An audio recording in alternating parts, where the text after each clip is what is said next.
Welcome to the iHemp Hour. My name is Dave Crable. I'm with iHemp Michigan. Our mission is to educate, inform, and promote the research, development, and cultivation of industrial hemp. And we've got an interesting topic on hand for you today. Our guest, we'll get to that in just a second. Let's just a quick round of introductions. Welcome, Mr. Brennan. Howdy, everyone. And Blaine from a remote location. Hello. Hello, everybody. But soon to be home to the home studio, we hope. So that's working out pretty well. So, yeah, we hope. We're doing this on a rare Friday. We had to switch things up a little bit for everybody's schedules. But I thought this is important. We're talking to Michael Thue. Michael's been a friend of hemp and cannabis and an advocate for a number of years. He's a certified medical assistant, a member of the American Association of Medical Assistants. He's the CEO and founder of Great Lakes Hemp Supplements, LLC, and the Center for Compassion. He's won a number of awards. Michael's one of those guys that, gives first and, doesn't ask for a lot, and he's been rather outspoken and passionate about this plant. So, we want to do everything we can to help Michael through this challenge. He's got another challenge ahead of him, except because it seems like people are afraid of this little plant. So, Michael, welcome to the iHemp Hour. Hey, guys. Thanks for having me. Michael, you're running into the office real quick. I think you're out of the room or something. We've got Sorry, Michael I had to get inside the building real quick. I'm here now. Sorry about that, Wayne. Thank you guys for having me on. Yeah, well, we appreciate everything you've been doing over the years, Michael. You've been an advocate for cannabis. You've got some award-winning CBD products. We're going to talk about one of them that won a Hempies award. A little bit later today. So I guess let's get into it. What happened last week, Michael? Well, about 11 o'clock, we were out harvesting in the rain, and I was running back and forth from my garage to the field with my guys as we were washing and hanging plants. And I heard some pounding on the door and some yelling and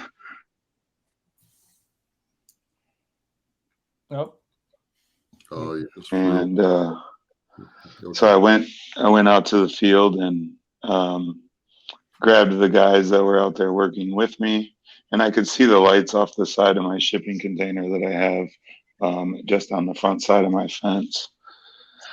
So my whole backyard's fenced in other than a small break in the gate, but I could see the lights in the break in the gate.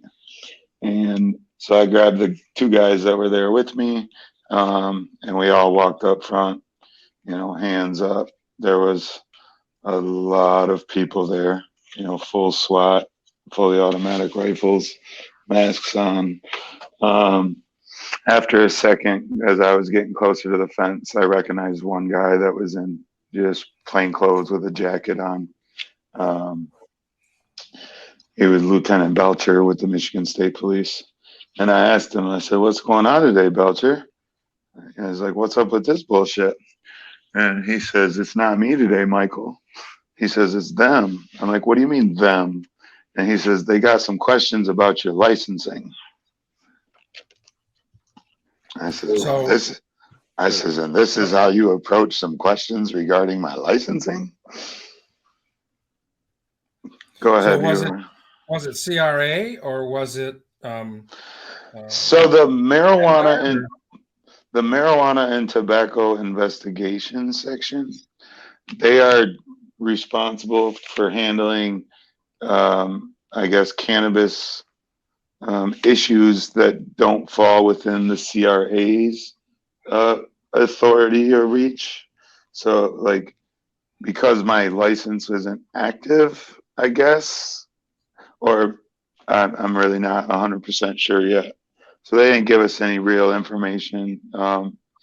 They just said that we were under investigation for selling cannabis without a license, and my hemp was hot. And I says, I told MDARD, as well as an MDARD inspector, that I wasn't growing hemp this year, that I was back to my caregiver grow, because the hemp program and the has kind of been a mess. And I have plenty of hemp in storage that I was going to just do caregiver grow this year. So, I had that conversation, publicly with Molly at the event down there about the licensing issues. Then the next week after that, I got a call from an inspector, and he was wanting to inspect my hemp field. And I said, sir, I didn't grow hemp this year. I said, you're looking at 2021's application. I says, and then the wording on the hemp processor application and the way it reads this year, I didn't renew my hemp processor application either. I haven't processed hemp, even personally, as far as extraction goes, since November, because we moved into the beginning of December. I have not set my extraction equipment up this entire year, right? So other than me still making CBD products, which I have for the last 11 years, I have not grown hemp or processed hemp, but yet they somehow are still trying to inspect my field based on my 2021 application. I told them the only thing I was doing was storing hemp right now, and that I would renew my hemp processor license and, for CBD again, when we needed to start making more product. That I had enough inventory that, we were just still selling that. So I don't know if they're coming at me for selling CBD without a license.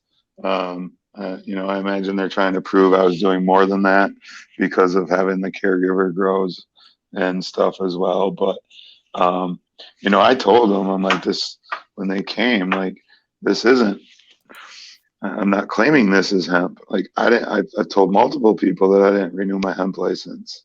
Like, my roommate has caregiver cards, and my dad has caregiver cards, and that covers, the majority of the plant count, or a part of the plant count. The rest of it was like seed research. So I did grow a little bit of hemp this year, but it was just to keep some fresh CBD products, fresh CBD flower for the little bit that we needed. And then I had a bunch of just seed testing going on out there of just seeing what kind of ratios we're going to come up, or which seeds, we're going to produce. So I didn't only do a fraction of what we could have with our field potential, and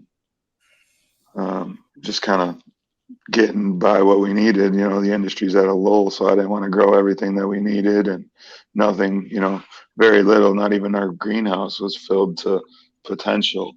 I had little seedlings on the back half of the greenhouse going for breeding, and so it was just. And then at the same time as they did my place, they did my office. So our doctor's office is pretty much what we've always been. We do medical marijuana certifications and specialize in CBD products. So they rated my office the same style, like SWAT style, at the same time. So, if they were doing any kind of investigation, like they say, they would know that my office girl, my office manager, sits here by herself, and just answers the phone. It's not like we're real busy. We don't have any security guards or anything like places, like a lot of the dispensaries downstate. We just operate as a doctor's office. So, I don't know. It was just really crazy. There was one patient in here. It was a local psychiatrist from town. He got tossed against the wall and cuffed.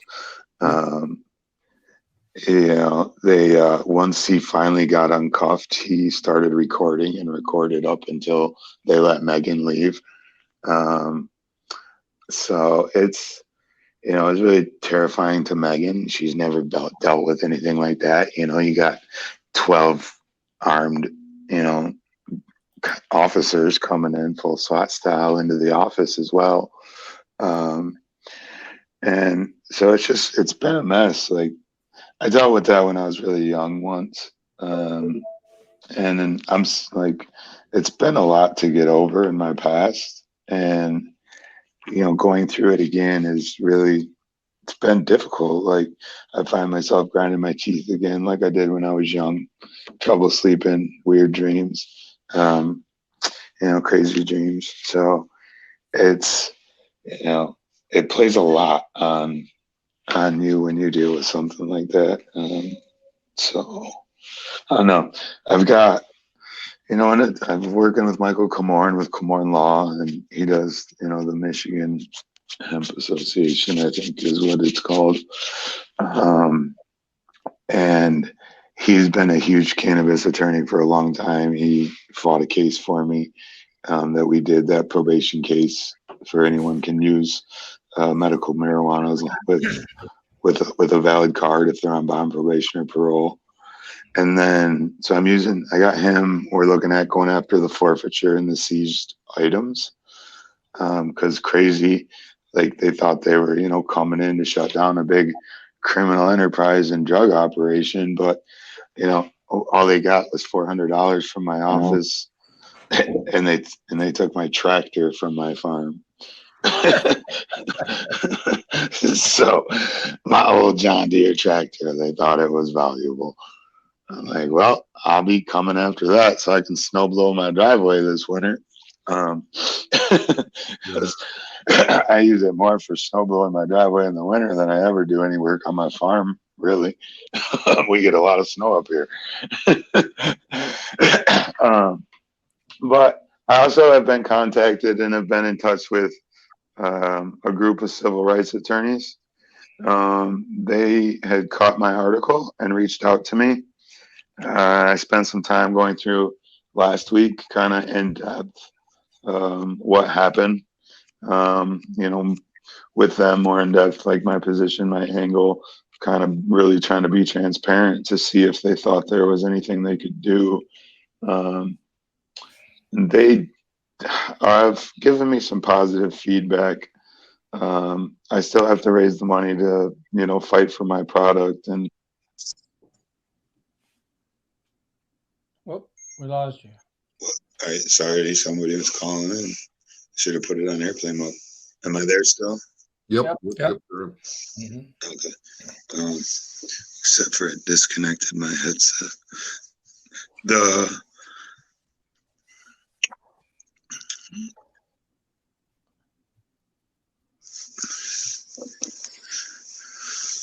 Sorry, that threw me off. But yeah, working with the group of the civil rights attorneys and trying to see, they think there's some recourse there, but I still have to raise the money in the meantime to deal with actually fighting for my property before they get it approved by their board to take my case.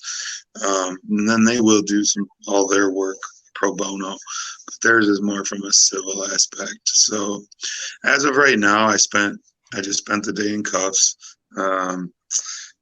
watching them cut and burn my entire field.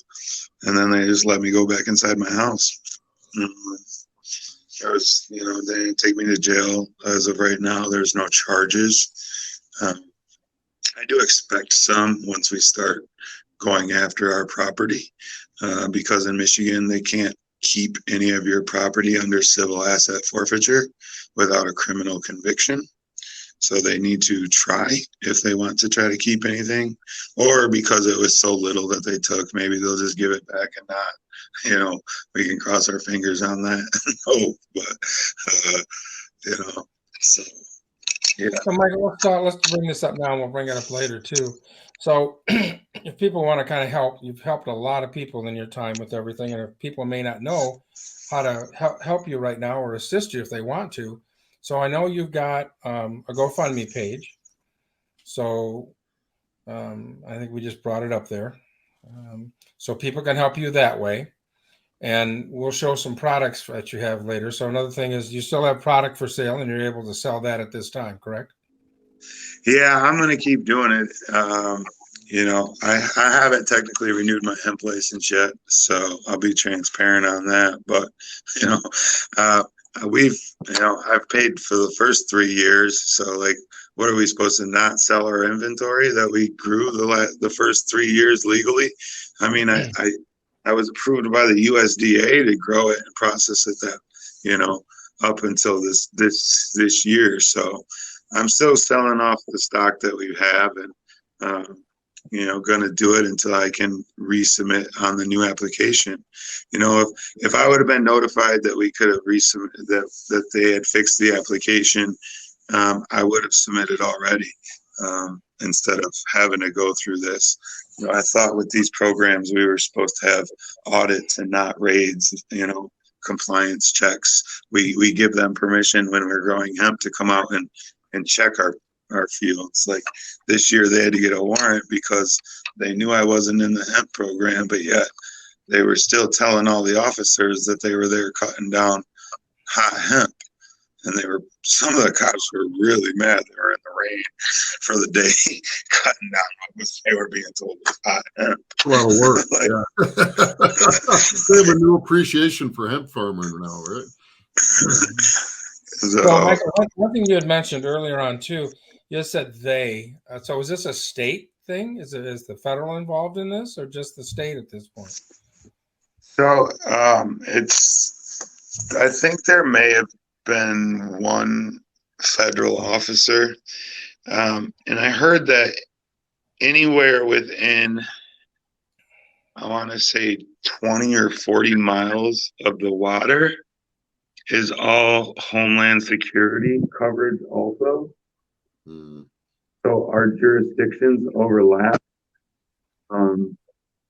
with that constantly. So I'm not 100% positive, but Doc Ded had asked for like the highest ranking federal officer when he was talking to some people because of his involvement with the Native American church, and some of the sacramental products that he had on the property as well. So he had got to talk to one person that said that they were, and I seen the letters on their shirt was HSI. I thought it was maybe Homeland Security investigation, but I'm not positive. So basically, over a $1,350 invoice for the state of Michigan, they decided to send armed men to your farm and confiscate property. I mean, and they kept talking about the MFLA too, and I'm like, I can't apply for the MFLA. The city and the township that I live in and where I do business, they've never opted into the MFLA. What's the MFLA? Would you clarify that? So that's the Marijuana Facilities and Licensing Act, the Medical Marijuana Facilities and Licensing Act. Okay, so one of their biggest questions was taxes. Like, you're selling cannabis and how are you paying taxes on it? And I showed them like, hey, I just did my taxes. Here, you'll find it all on my desk. Like, here's the last 5 years worth of my taxes. And gave them a little explanation of how I do my business, and and that we only have the Medical Marijuana Act to operate under in our township, because they kept asking about the Marijuana Facilities and Licensing Act and why I didn't have a license, and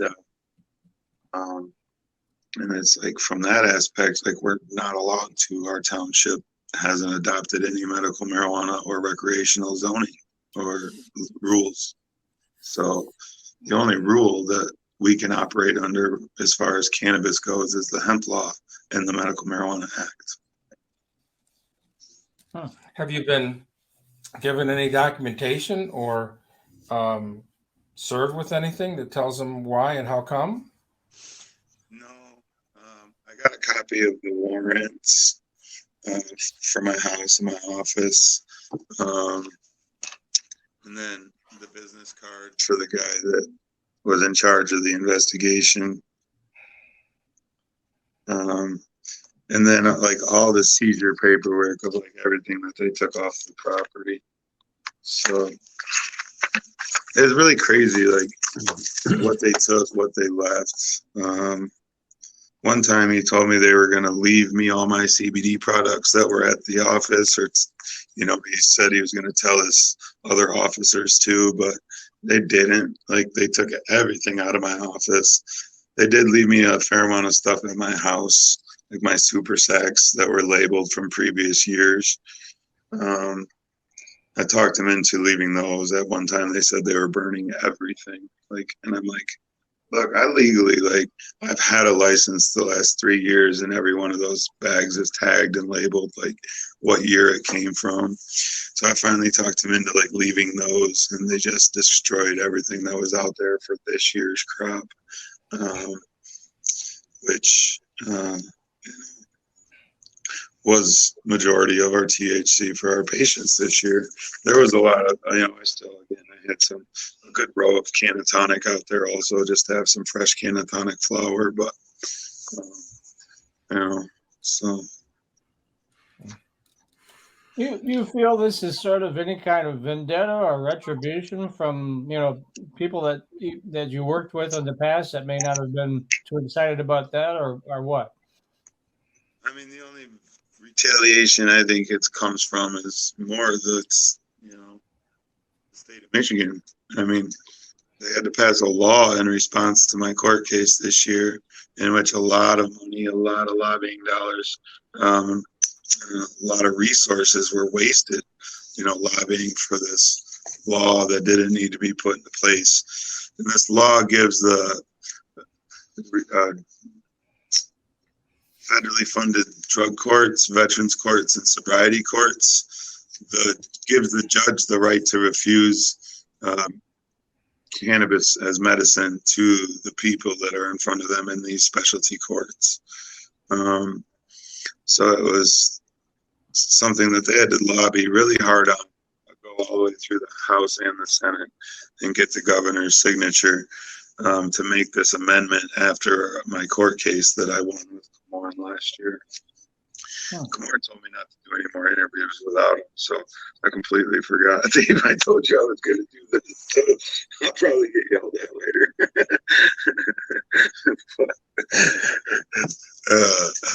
That's all right. I told him, I said, it's more to raise awareness. Like, we need, it's comes down to back to our elected officials, our local government, and at election time this year is really knowing your candidates, knowing where they stand on certain issues, and continuing to stay aware of that.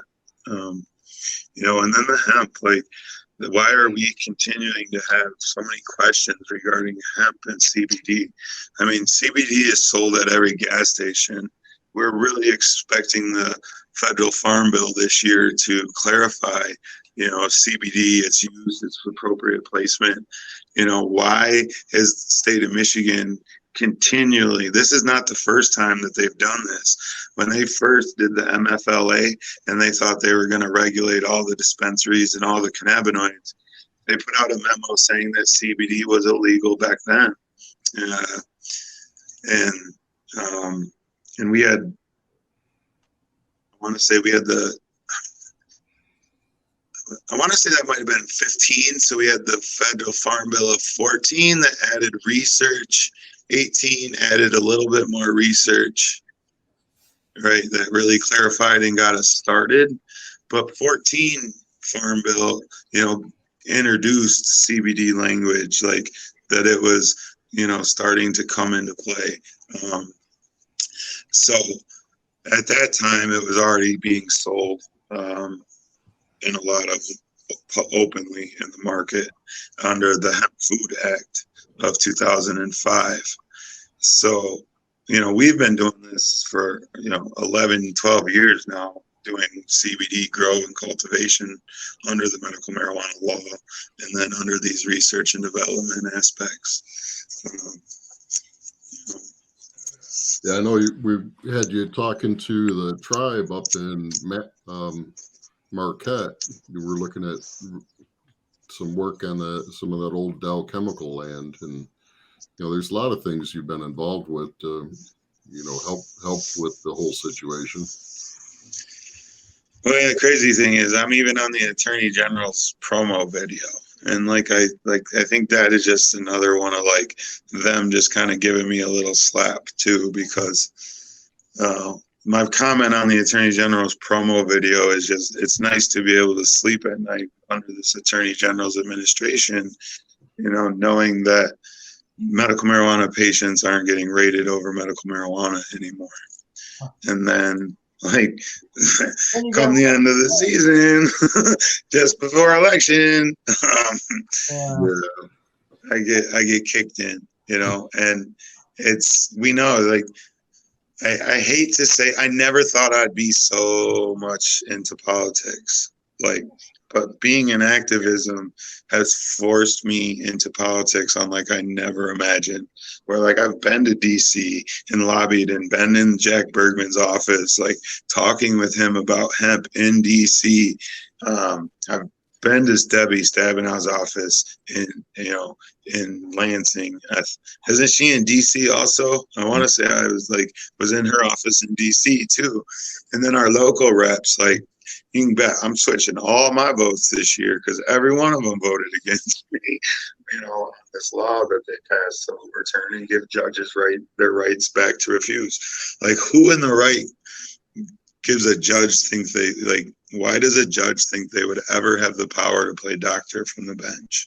This is mind-blowing to me. My doctor is just blown away by the thoughts of what they're putting us through and doing right now again. And it's like, and the people that are just, put in charge of like regulating and enforcing these laws, they're clueless on what the laws actually are. He compared the Medical Marijuana Act to a draconian law that was unenforceable or irrelevant, like those for sodomy or tying up your horse. And that was the lead investigator telling this to me while I was questioning him. I was questioning him when he was questioning me. It's like, I wasn't nice, and he didn't know the law. And it was really sad that he was there to enforce one law, and he only knew that aspect of the law and didn't understand that there are 2 other cannabis laws on the books besides just the MFLA that he was there yelling at me about. Well, we had Brian Hanna, the acting CRA director, on 420 Post on Wednesday, and I brought that question up, and he said that he found out about it when he read the news articles, and that wasn't something that CRA was involved in. And I can't say I assume that's the truth. So yeah, it's just crazy. I mean, I was real surprised when I found out about it, because we were talking. I was going to buy some CBN products from you to help me sleep, and then you said, I got to go. I'm getting raided or something, So it was a crazy day. Yeah, it's been a crazy couple of weeks now, trying to put everything back in order and decide what to do and how to move forward. Business was already really slow with just the way things have been with CBD and the whole cannabis industry in Michigan. My township's not getting their crap together and getting with the programs yet. Just everything's been really dragging. Luckily, medical marijuana certifications has stayed up. There's still over 250,000 patients registered with the state of Michigan with their cards. So those numbers for our clinics have maintained, but it's getting really difficult to pay the bills off just that and the few CBD products that, we still do trickle, especially because we keep having to cut our prices down just to compete and to keep the customers, the wholesale customers accounts that we do have. So, the same things we were selling before, we're getting half the price for now. because the market keeps changing. So I'm hoping after this year we don't have to drop prices anymore, but and luckily it's still worth it for us to make it. It's just literally looking for new outlets, for our specialty cherry products. If you guys have know anyone out there that's interested in, carrying the products, we're really looking for some new outlets on that helps to keep us afloat. I've always pretty much ran this as a nonprofit. We started as a nonprofit doing marijuana certifications in June of 2009. 2 years into it, after getting city approval, being able to run farmers markets, they got greedy. They voted me out, and within 2 months, they had to close. Our original nonprofit. So when I started the Center for Compassion, I started it with that same business model of like, I'm a patient first. We educate patients and we teach patients how to take care of themselves. And that's been my business model, and that's why I focused on CBD. It's because it allows me to not really be limited by state lines the last number of years and help a lot more people than what we've been able to. And kind of give us our own little lane and specialty. Guys, can I share my screen? I was going to bring up Great Lake Hemp Supplements website to show people what products, if they're looking for some CBD products to buy, and maybe help Michael out a little bit. So can I share my screen somehow? Yeah, go ahead and hit the present button at the bottom of the screen there. Here we are. Okay. Share screen. Share screen. Share screen. Now, can you see that? Not yet. No. Not yet. And I've done it wrong. You want me to do it?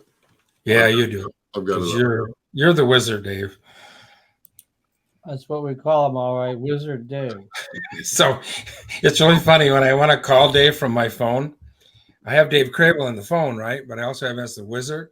So I actually have to say, call the wizard, and then it says calling Dave Crable. It fits still. All right, I canceled mine. Okay, there we go. Yep. So this is and this stuff is delicious. I've used it, enjoy it.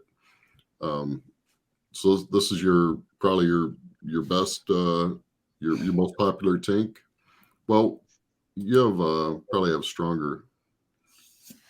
Yeah, it is in the drop down. It gives you the different strengths. So the 1,000 milligram is the best buy and the most commonly ordered.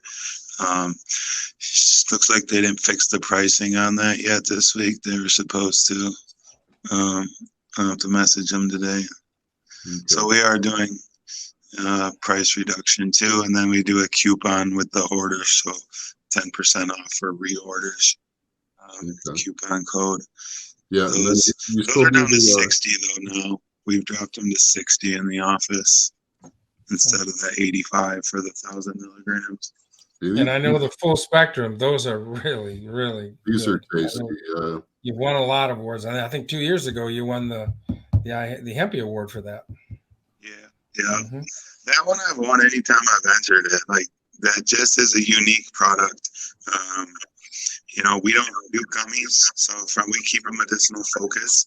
There's a lot of medicinal value to tart cherries, from anti-inflammatory to antioxidant. Has a natural melatonin to help you sleep and calm down and to relax at night. And then so it plays synergistically really well with the full spectrum cannabinoid oil that we use, the CBD oil. And Michigan product, right? You're using Michigan cherries, right? Yeah. From Traverse City, so I figured CBD would eventually get saturated, so I took a little niche early on. Yeah. Yeah, and this Canatonic, I grew one of your plants a couple of years ago, and it turned out really well, and it was compliant. In fact, I think it's still sitting over at Fabio's right now. Need to go get that. But, so I'm sure, Michael, if you need to, if you need to make sure that you're compliant, and you need someone to probably carry those products, a processor, I'm sure that we can find someone in the iHemp community that can probably help you out there. So just let us know if you need some help going down that road. If that ever gets to be an issue for you. I thought about that, about like running somebody else's processor number for a minute. I want to try to see if I can renew mine and see if they're going to give me a hard time first. But I guess we'll see if anyone gives me a hard time while I'm in that process. Well, when we had that conversation with Molly, she was all about getting more hemp farmers, but she doesn't know what that number needs to be to fund. My understanding is they needed to raise the fee from $100 to $1,350 to fund the department, and we went from 700 growers to under 50 growers. Well, maybe 60, 70 growers this year, all told. But of course, the market conditions didn't help. But then the fee increase it prohibited all that trial and research. Those little plots, just a quarter acre or whatever. So they're in so many ways, we're being handicapped, in trying to develop this market. We're still trying to figure things out, and they're not making it easy. Where we're seeing Pennsylvania and New York, are throwing money at the industry to try and build the industry, and we have this great opportunity with the strong manufacturing base to do a lot of things, with this commodity crop. But it's still vilified. It's really frustrating. I find it very frustrating. It really has been. Like Gina Alessandra put so much work into getting us this program that first year, and the next 2 years the application started reading. Do you hope to be able to put your hemp into the regulated market? Like that was a box on the application, right? Like it made it look like they were going to bridge a gap to work with. And then the CRA takes over the program and we're like, okay, well, maybe this will be the gap to like help us get our CBD product into the market. And then what the CRA, the organization that's tasked with regulating, just goes straight up on there and says, hey, it's illegal. You hope to do it when it becomes illegal. Like, and we talked about, there's some question federally, but this year even Delta 8 was cleared federally to be sold anywhere across the board as a hemp derivative. Right. So like, how are we still arguing about CBD when you just approved Delta 8 to be sold nationally at gas stations? Okay, THC light, right? So, yeah. Hey, Blaine, one of the things we neglected to mention when we were talking about Michael Thue's products, one of these was a Hempy Award winner from last year. Actually, two of them were. The fruit one and the drops were both winners 2 years ago. Mm-hmm. All right. So, I just want to thank you again, Michael, for always being there, always supporting our efforts to educate, inform, and promote, and being involved and being a good advocate for this little plant that is vilified. Not everybody, but certain important people are very scared of this little plant, it seems like. It's called Big Pharma. But while we put up that GoFundMe link again one more time for those folks that may have joined the show late. So if you can help out, certainly help. Give Michael a shout out if there's a friendship and give him a little help financially. And Michael, keep us informed as you move through this process. And if there's anything else we can do to help support you with that, it's very interesting to how this whole thing is evolving and what's going on. And I greatly appreciate your guys' help, and I definitely can make things a little confusing sometimes because these laws are all confusing for people, and I'm out here trying to do my best to understand and work with what we're given, and it's just crazy that this is still their approach. Like, I'm open, I'm in Lansing, I'm on the Attorney General's video. Like, somebody couldn't have called. I even told the guy when I had to go pick up the warrant the next Monday from him because he didn't leave the warrant. I says, couldn't you have just called me? Like, couldn't we have had a conversation? Yeah. Right? You could have come into my office and just had a conversation. He's like, well, that would have blown my investigation. I'm like, so you waste all these resources and come and do a smash and grab for basically a bunch of CBD products, and this year's crop of my benefits back to me and my caregiver grow, and like, so yeah, way to go. Like, now we're gonna sue you for all of our patients' medicine that you just destroyed. Challenging times. Yeah. It's just, why are we going backwards?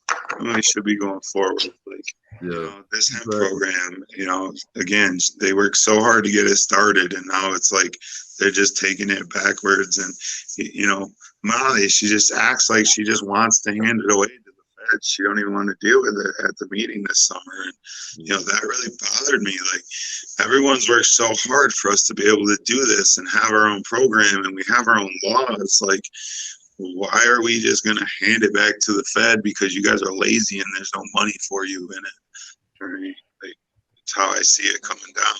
And it sucks. I hate the bureaucracy behind this.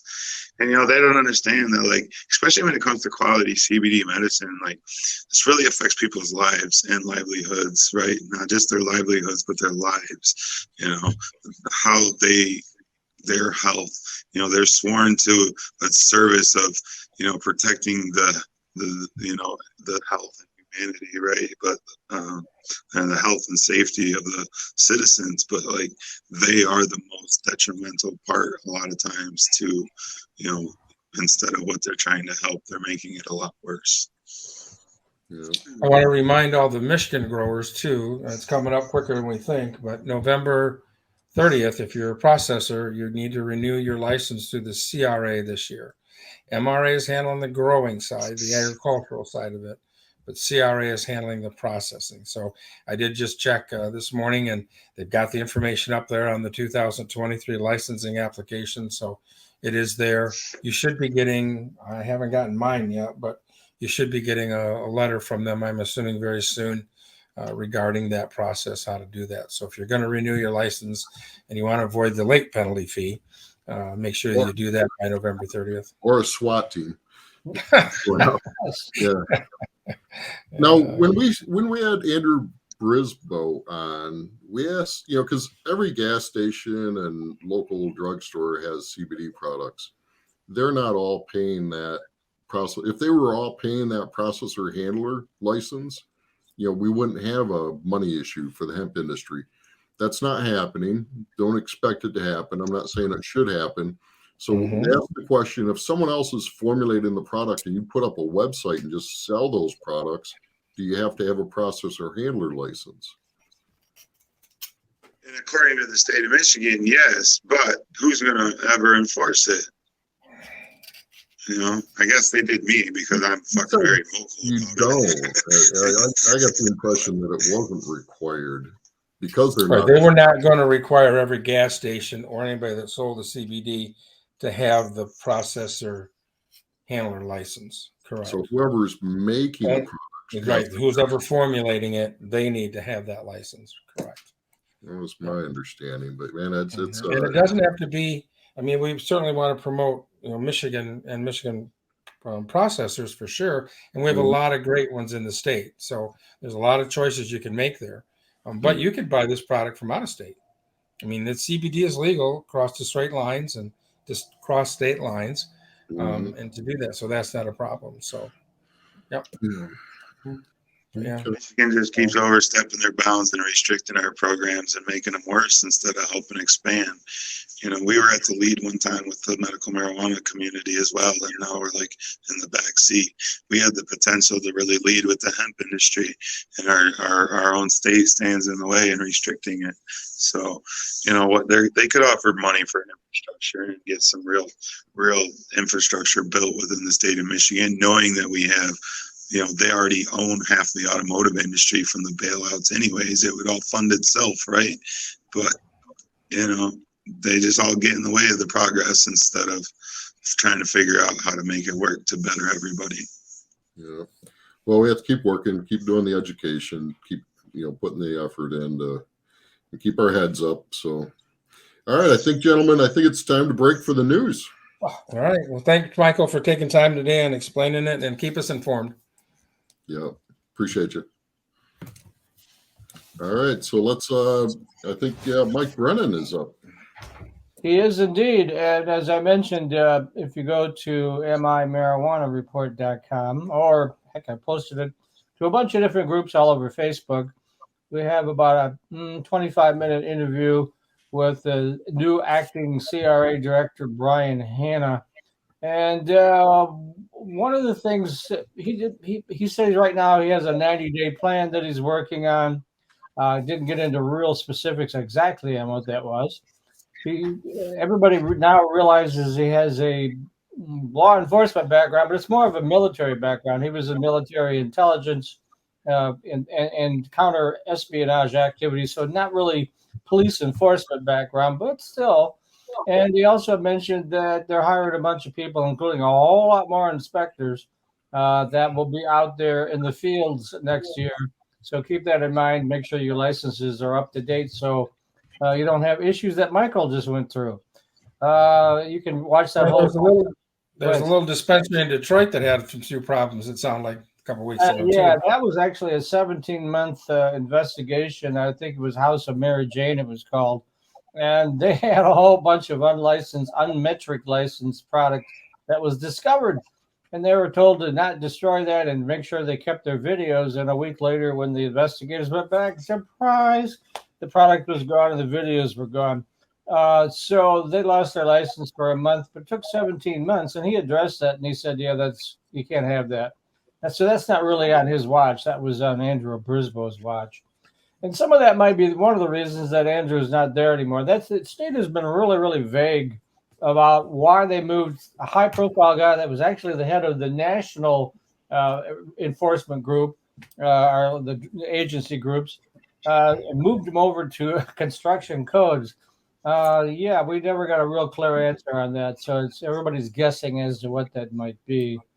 The other thing I want to mention, a couple of things I want to mention is there's some talk that in the lame duck session of Congress that'll be coming up right after the elections, they could finally be passing the Safe Banking Act.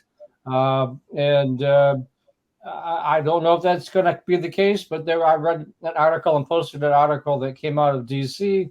where they said that was a high likelihood it would be brought up. Now, whether it gets passed and approved and all that other jazz, but what that would mean then, it would be much easier to do banking if you're a hemp or cannabis company. I know Dave has personal experience. I think Blaine does too. Even when we set up my company, we don't touch the plant anyway. But when we went to Comerica Bank and told them what we were doing, we had to spend a month to have them look at us to make sure that we weren't. Because again, it gets back to on the federal level, cannabis is still a Schedule I drug, and that we're all hoping that's going to change too. But it keeps coming up anywhere, right? So. That was quite the big news with Biden and what's going on there. So I guess we can hope that moves forward. It's a starting point. That was for very low level. I got popped for having. You don't typically go to federal prison for possession. It's got to be something special. But for nonviolent and non-dealer type busts, there was about. I've seen different numbers kicked around. I've seen them as high as near 20,000. It's a starting. Everybody was complaining. Well, that's not enough, and I go, well, it is a start, and let's take small victories that hopefully will lead to big victories, right? And let me see what else I got that's hot here. I can talk about. I guess those are the two big things. We all the stories that we did, or all the interviews that we did on 420 Post this week, are all online. Let me do my own shameless plug, though. We do have a holiday gift guide that's coming back in November for the CBD and hemp folks and the THC folks. You can't ship the THC stuff, but we can provide the information for our readers, and then they can go to the store and pick it up. CBD you can ship. Cut the price way down to $450 for a 6-week run, and we're going to promote it all sorts of different ways. You can check out that information at mimarijuanareport.com. Any events coming up, Mike? Yeah, we're going to be launching that in mid-November, so we announced it this month, obviously. You got to get it out in people's hands. And we have a special newsletter that'll go out with, and you can change your product every week, whatever you want to promote. Again, on the THC stuff, we can promote it but we can't take money for it. All we're going to do is drive traffic to the dispensaries, or you can buy it at the dispensary and then pick it up, drive up, or whatever you want to do with it, however you work that out. But then, of course, the CBD products, like Michael was just talking about, those can be shipped because those aren't technically illegal. Although it's so messed up right now, I don't know what to believe anymore, right? So that's kind of what we got going on right now. We're gearing up for the holidays and trying to just, uh, like you said, it's a challenging market out there. Everyone in the prices, the September numbers just came out from CRA. We had $212 million worth of total products sold, of which medical marijuana was 16.5 million. So it's way down. We also found out that just in 1 month, that flower prices crashed another 6%. So now we're in Croptober, where everybody that's growing outdoors is going to be flooding the market. So I don't know what's going to happen at this point. I mean, it's great for consumers, but we also had Harry Barish on the show, who does cannabis real estate, and he has a lot of companies in receivership right now, and he has a lot of companies that just said to heck with it and are selling out. So I mean, the shakeout has begun, and it'll be interesting to see who we have in the industry come next spring. So it's not a good time in cannabis community in Michigan right now. No. Nope. Hmm. All right. Thanks, Mr. Brennan. All I got. That's good. I appreciate it. How about you, Blaine? We got a little bit of news we'll certainly touch on, that's for sure. It's time to play baseball, even though we're at the end of it. If you've heard the news, Charlotte's Web has struck a groundbreaking deal for $30.5 million sponsorship deal. It's a first for a major U.S. professional sports league, Major Baseball, MLB, and leading hemp derivative CBD brand Charlotte's Web on October 12th jointly announced a $30.5 million exclusive 3-year strategic partnership, making Colorado-based Charlotte's Web the official CBD of Major League Baseball. Interesting. So now we're getting into the limelight now, man. Yeah. Absolutely. Good news. It's very interesting to see. And they have the money. Yeah. So now it's going to cost another $5 for your ticket to the ball game. Yeah. So that was pretty exciting news with that. Also, I'll share a little exciting news that's actually happening here in Michigan. And again, little pieces are getting in place and moving forward on this every day, every week, to bring this into to get the infrastructure in place that we need to make this product work and to make the farmers be able to grow it and make money as well. So we've been talking a little while, a couple of years we're working on with Jessie D. Decker. She has a immune deficiency system, or her immune deficiency problem, that basically most places where she lives, because of the building material that's in the house, mold and different things, she's actually very allergic to it. So it's very tough for her to live. And matter of fact, this thing is such a large problem that there are some people that literally cannot live anywhere else but like in their cars to do this. So anyways, we've been working on trying to build some what's called environmentally safe homes. It's actually getting some very good traction right now, and we're planning on next spring to be able to break ground and actually build some of these homes with using hemp products as probably one of the main things, but also other safe environmental projects. So products. So look in the near future. We'll be talking more about this. We'll probably have her on the show and the builders on the show to do that. And there'll be some little fundraising projects. So it's also going to go very nicely hand in hand with what iHemp Michigan's planning to do this winter, is have some educational sessions on the use of hemp products in the building industry. A few weeks ago, hemp was approved to be able to use for non-structural walls for hempcrete.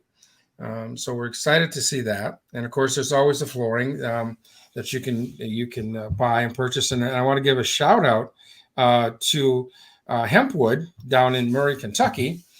They were named Ag Business of the Year by the Houston School of Agriculture. So, Hudson.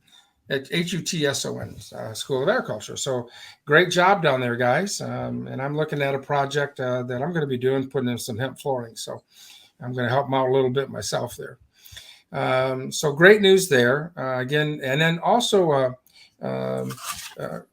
Cody Lay is with Hemp for Humanity, H4H. And you can contact them at contact@h4h.earth. They're actually located in Ann Arbor, Michigan. They have a farm down by Three Rivers where they grow the hemp product at. And he is doing a project with a couple of tiny homes that they're going to be doing this year. So again, great things happening there. More and more exposures coming around, and more people are hearing about it and building with the materials. So stay tuned for that. We'll certainly have a Cody on the show in the near future to talk about what their project is down there that they're doing. So great things are happening there.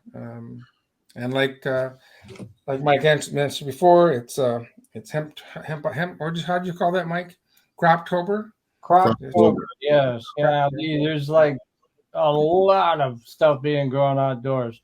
Now, it's not going to be the higher quality stuff that you get indoors, but nevertheless, it's going to be flooding the market. So, yeah, with everyone able to grow 12 plants, and I hope that plan stays.